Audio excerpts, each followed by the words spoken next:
Ride complete করে ফেললাম, আর তাও একটা অন্য বাইক নিয়ে। মেন টু সে, তোমরা থাম্বনেল আর ভিডিও স্টার্টিংটা দেখেই বুঝতে পেরেছো যে আমি কোন গাড়ির ব্যাপারে কথা বলছি। Second most selling bike of Royal Enfield Meteor 350।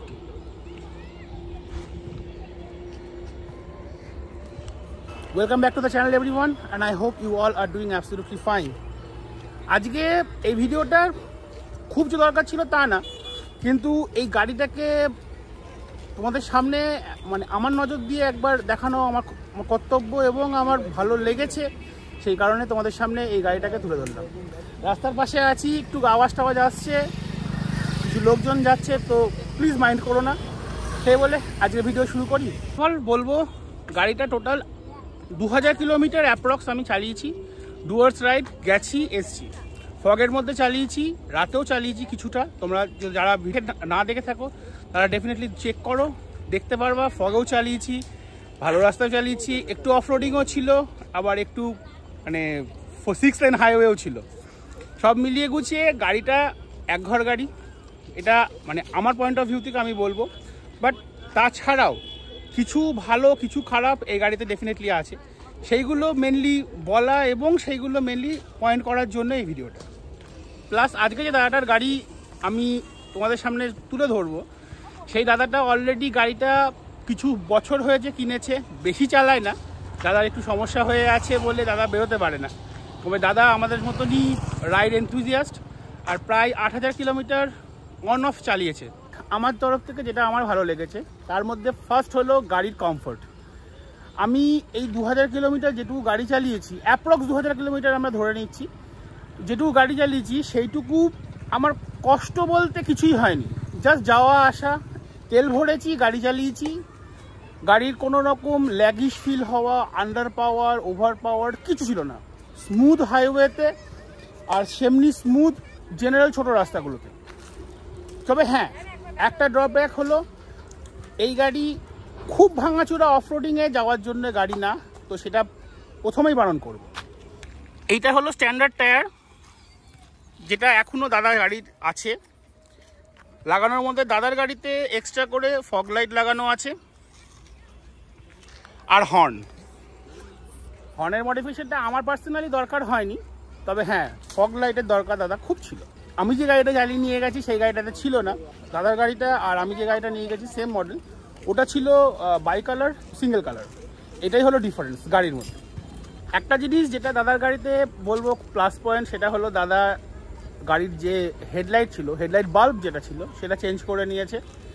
আমার সেই জায়গাটা একটু প্রবলেম হচ্ছিল, বাট অন অ্যান্ড অফ আমি কমফোর্টেবলি রাত্রিবেলায় যেটুকু গাড়ি চালিয়েছি সেটুকু কমফোর্টেবলি চালিয়েছি।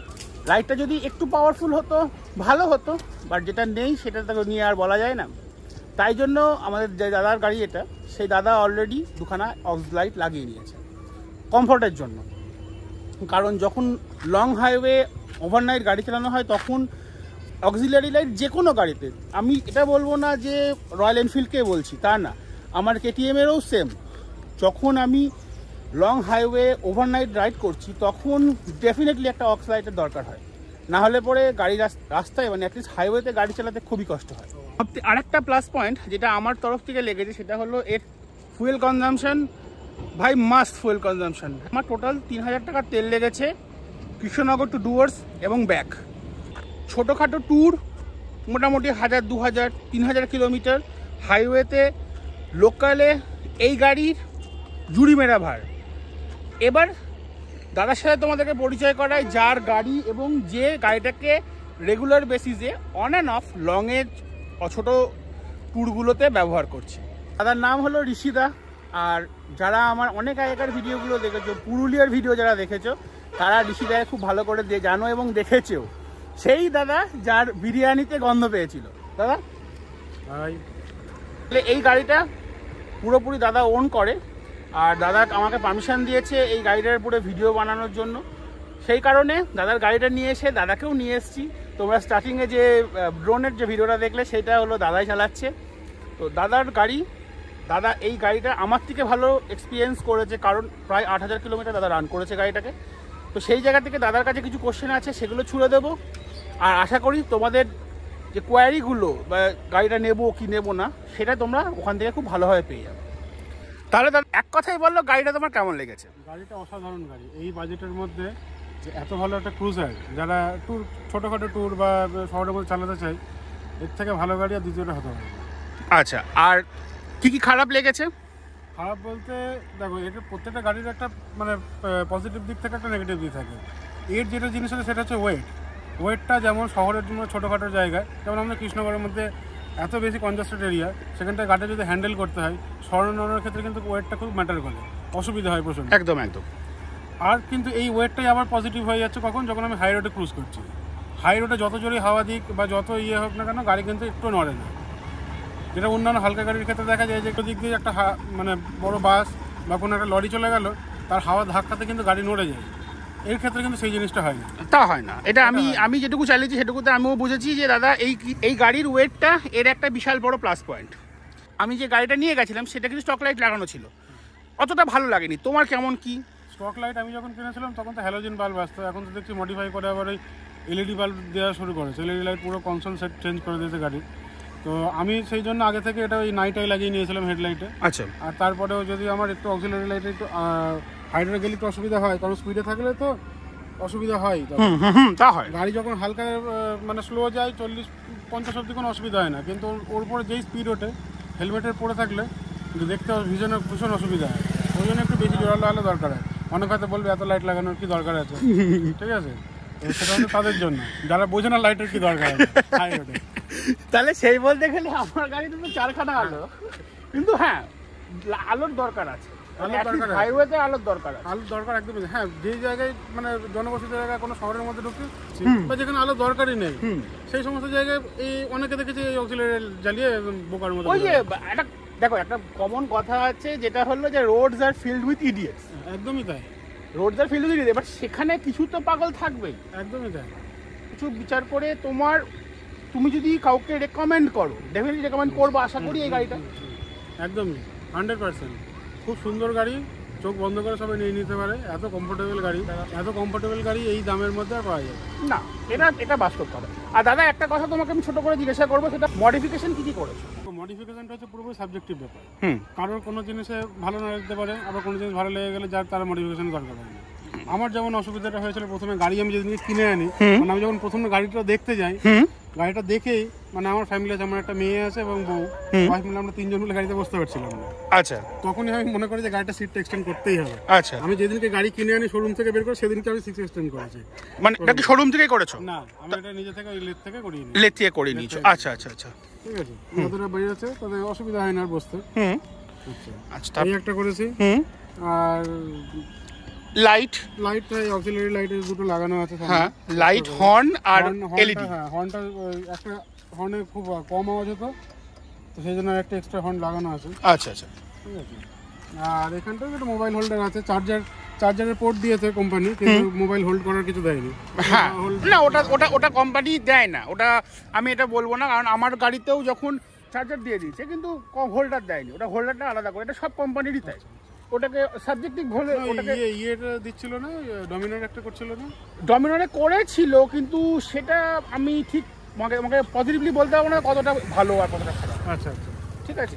কিন্তু আমার এই গাড়ি বা তোমার এই গাড়ি, আমি যে কটা গাড়ি দেখেছি বড় বড় গাড়ি, তো আমি পাইনি।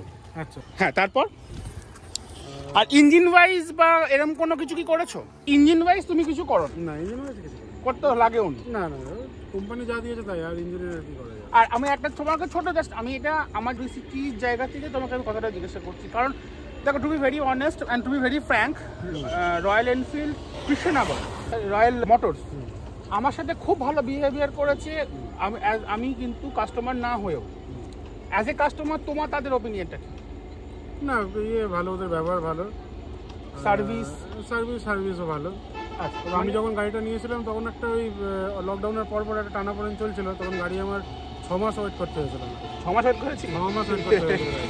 আর আমি যেহেতু এটা colour, custom colour, custom colour cancel করার কোনো জায়গা ছিল না। সেদিন আমি একদিকে তখন মানে মাঝে একটু মাথা খারাপ হয়ে গেছিল আমার, যে ক্যান্সেলই করে দেবো। তারপর দেখলাম যে আমি 10,000 টাকা দিয়ে বুক করা আছে, সেটা দিলে পুরোপুরি টাকাটা চলে যাবে। মানে ভালো হয়েছে, তখন যদি আমি না ওটা করে দিতাম, কাস্টম কালার না, আমি তো ওটা ক্যান্সেলই করে দিতাম গাড়িটাকে।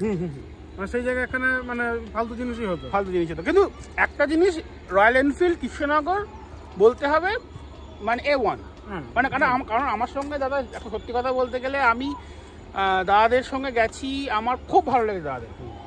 এবার আমি অ্যাজ এ মানে এই জায়গা থেকে মানে অ্যাজ এ কন্টেন্ট ক্রিয়েটার জায়গা থেকে আমি সবাইকে বলবো যে না ডেফিনেটলি দাদারা ভালো, দাদাদের ব্যবহার ভালো, দাদাদের সব কিছু ভালো, কিন্তু অ্যাজ এ কাস্টমার যখন আমার ভিডিওটা দেখে বা আরও কয়েকজন আমাকে জিজ্ঞাসা করবে যে রয়্যাল এনফিল্ডের এই গাড়িটা নেবো কোন জায়গা থেকে নেব, আমি দেখো সত্যি কথা বলতে গেলে আমি ফার্স্ট প্রায়োরিটি কৃষ্ণনগরকে দেবো, কোনো কথা নেই এখানে।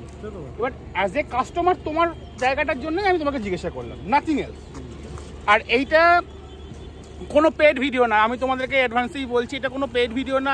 সেই জায়গা থেকে আমার অনেস্ট ওপিনিয়ন গাড়িটা সম্বন্ধে দিলাম তোমাদেরকে, আমার পার্সোনালি ভালো লেগেছে তাই বলে আমি এই গাড়িটার ভিডিও করলাম।